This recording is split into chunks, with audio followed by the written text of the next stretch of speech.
All right, people. Tyler Tamberlane, back again. Obscurities and Miniatures.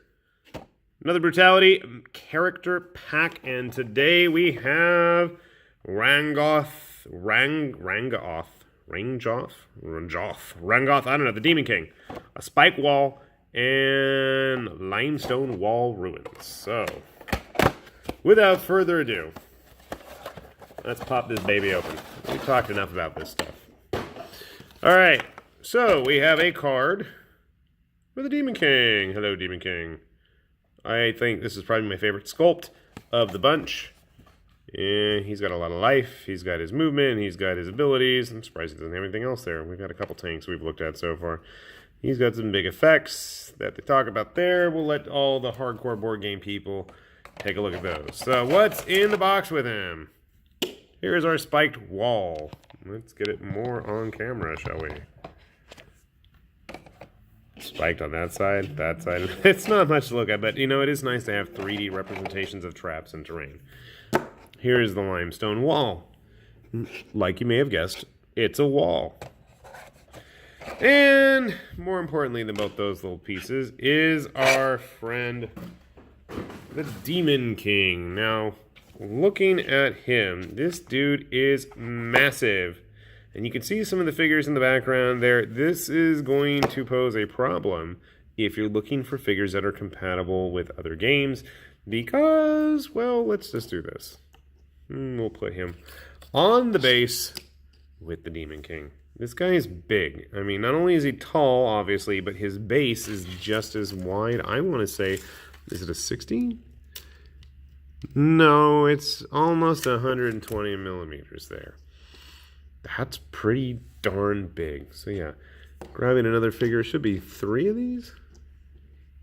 So the interesting thing is that their bases are actually one square, you know, one spot of the arena. So most of the figures, like our Plague Baron and Atticus Kilgore here, only occupy one space on the board, but the Demon King occupies 3 freaking spaces. That is massive.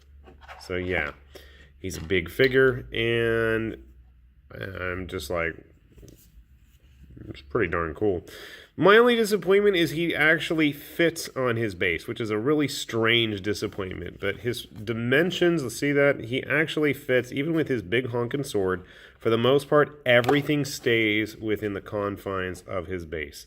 You know, I'm used to stuff like this GW guy. He's, you know, lurching and leaning every possible direction off of the base. He's not as bad as some of the other ones. So like, I got like a Froghemoth here, you know, sticking out every possible way off the base. That's what I'm used to and almost my expectation, and I was really surprised, and I guess it's a pleasant surprise, that he actually fits on his base completely. He's not, you know, hanging and looping off everywhere he needs to. So my first thought upon seeing this guy is, dude, this guy needs to be like in a Chaos Army or something. I mean, he's almost the size of a Demon Prince, but this base is going to be an issue. My first thought was, what if I magnetize it? So you can see where the contact points are, and I'm assuming he's got little spurs or something on the bottom of his feet that lock in.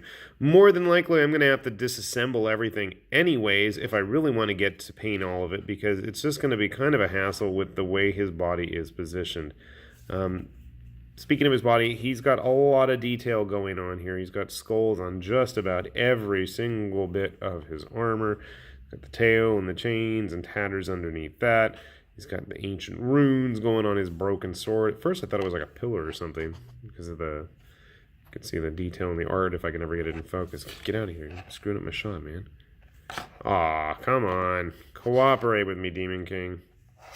You're all just rotten. Last time. You gonna do it? You gonna do it? Fine. We don't care about your sword's details then.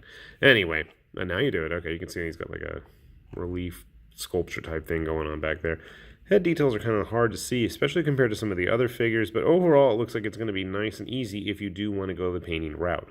So as I was saying earlier, I'm more than likely going to disassemble it just to make painting, or at least base coating it all and getting in those little cracks and crevices a little bit easier.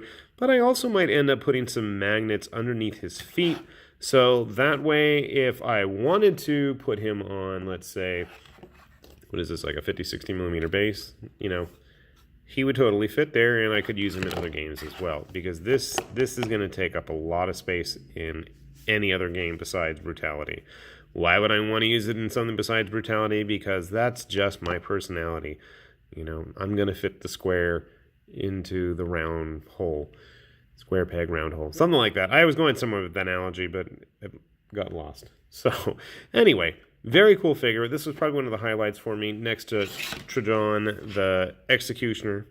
They're pretty evenly matched, almost in size, not in bases, but, you know, I think once this game is painted up, it's going to have a lot of visual presence on the board. So hopefully, since everything is pretty simple and ready to go in terms of playing pieces, I can get it on the table before everything starts, you know, the painting process. Because it's not like I don't have a million things to paint anyways. As you guys have seen in some of those weekly painting videos of mine, I am almost machine-like at times. So, our Demon King friend, way more cooler than his boring, if nice, utility pieces or the traps with him. But again, Reingoth, the Demon King, for the game Brutality. Check it out. There'll be a link below. Hope you guys found this somewhat useful, and hope you check out some of my other videos, because even if you don't watch them, I'm going to keep making them, because I just don't give a crap. With that said, this is High Lord Tamberlane with Obscurities and Miniatures, saying bye-bye. See ya later. Sayonara.